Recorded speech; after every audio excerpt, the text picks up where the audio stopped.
ODI की history के अंदर कल 4716वां ओडीआई मैच खेला जाएगा इंडिया वर्सेस साउथ अफ्रीका के दरमियान के अंदर। ये ओडीआई नंबर होगा 4716। क्या इंडिया 2017 और 18 वाली हिस्ट्री को रिपीट करेगा, साउथ अफ्रीका के अंदर साउथ अफ्रीका को हरा पाएगा, या 2021-22 की जो हार थी 3-0 उसका बदला ले पाएगा? बहुत बड़ा सवाल है।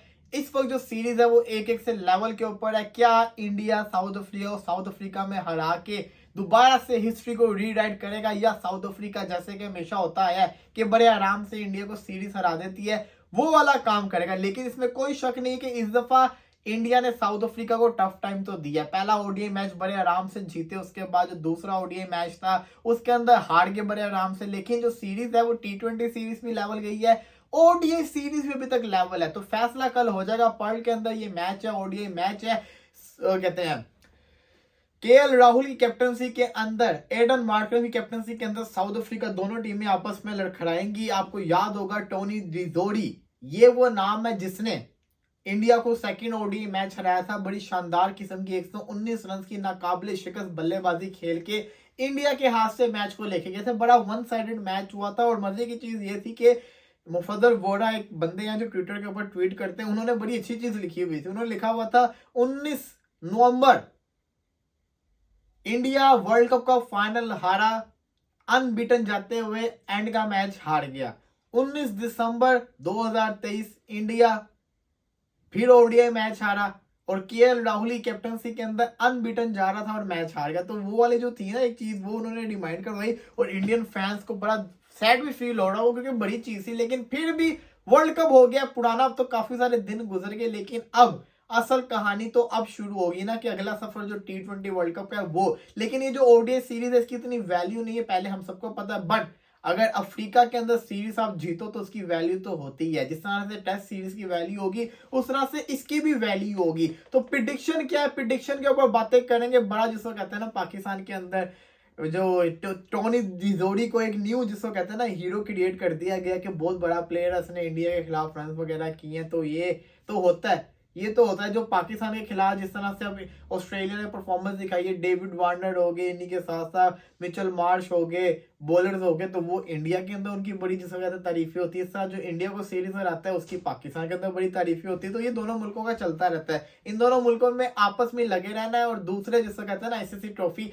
लेके जाते रहेंगे और ये शक्लें देखते रहेंगे। और यही वजह है कि ऑस्ट्रेलिया आप देख लें, विनिंग टीम है वर्ल्ड कप की, ट्रॉफी जीते जा रही है, कि उसके हर जो प्लेयर खेल रहा है इस वक्त टीम के अंदर, उस हर बंदे के पास आईसीसी ट्रॉफी जीतने का एजाज है। एक दफा नहीं, एटलीस्ट दो दो तीन तीन दफा वो आईसीसी ट्रॉफी जीते हुए हैं। तो ये खासियत है ऑस्ट्रेलियन टीम की। खैर वापस मुद्दे के ऊपर आते हैं। इंडिया वर्सेस साउथ अफ्रीका तीसरा ओडीआई मैच। देखिए बड़ा खतरनाक मैच होगा। पहला जो मैच था आपको पता है लो स्कोरिंग मैच हुआ, साउथ अफ्रीका जल्दी आउट हो गई। साउथ अफ्रीका को आइडिया नहीं था कि कितने रन करने पिंक ओडीआई मैच के अंदर। तो वो तेज खेलने के चक्कर में अर्ली विकेट लूज किया, उसके बाद उनसे संभला ही नहीं गया। अर्शदीप सिंह ने अच्छी बॉलिंग की, 116 पे ऑल आउट हो गए। फिर बड़े आराम से साई सुदर्शन की अच्छी परफॉर्मेंस देके वो चेस कर गए।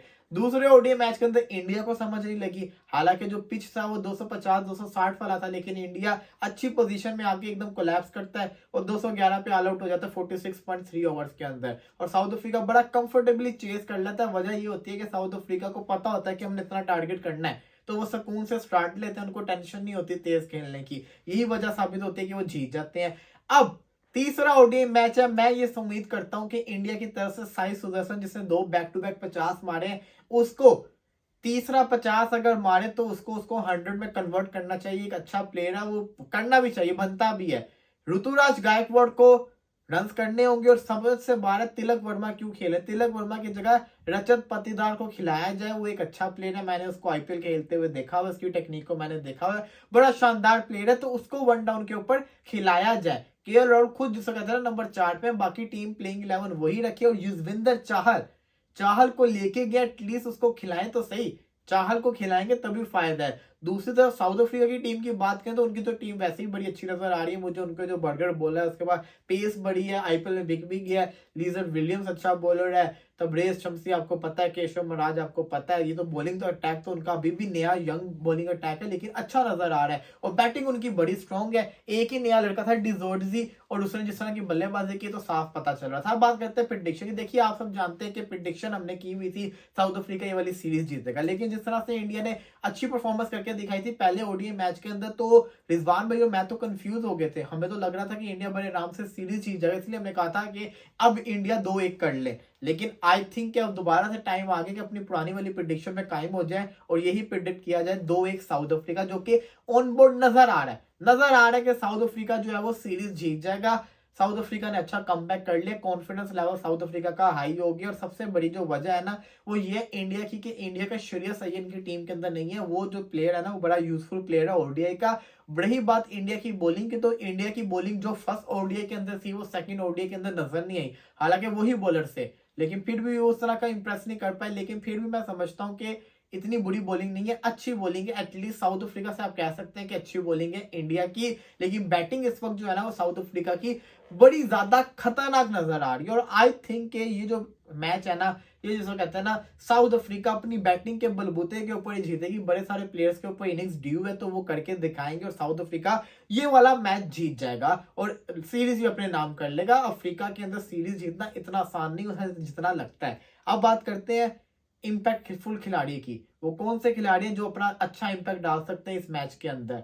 मेरे ख्याल से इंडियन टीम में से मुझे लगता है कि ना ऋतुराज जो है, ऋतुराज गायकवाड़, वो चलेंगे, वो लाजमी चलेंगे। इसी के साथ साथ आई थिंक के ना रिकू सिंह का भी बल्ला चलेगा और बॉलिंग के अंदर से मुझे लगता है कि युजवेंद्र चाहल खेलते हैं तो वो बॉलिंग अच्छी करेंगे। इधर आ जाता है साउथ अफ्रीका की टीम के अंदर टोनी डिजोर्जी, पहला नाम तो कंफर्म यही है। इसी के साथ साथ रोसी वेंडर ड्यूसन दूसरा नाम, और मुझे लगता है कि ना क्लॉसन या मिलर में से कोई एक बंदा लाजमी चलने वाला। मैं कंफ्यूज हूँ वो कौन होगा, लेकिन आई थिंक मिलर कर ले, मिलर जिसको कहते हैं ना रन कर सकता। तो देखना ये है कि अब कौन सी टीम जीतती है और कौन से प्लेयर परफॉर्मेंस करके दिखाते हैं, ये देखना बाकी है। लेकिन आई थिंक ना साउथ अफ्रीका ये वाली सीरीज जीत जाएगा, ये वाला मैच भी जीत जाएगा। इसके बाद फिर टेस्ट सीरीज शुरू होगी और इंडिया की जो प्रैक्टिस टेस्ट मैच है वो भी शुरू होने वाला है, उसका भी जिसको कहते हैं ना शुरू हो जाएगा। इसी के साथ साथ पाकिस्तान और इंडिया का 26 तारीख को एक साथ टेस्ट मैच शुरू होगा। तो ये जिसको कहते हैं ना एक साथ जो शुरू होने वाला काम होता है ये बड़ा जालिम काम होता है, तो ये भी देखने का बड़ा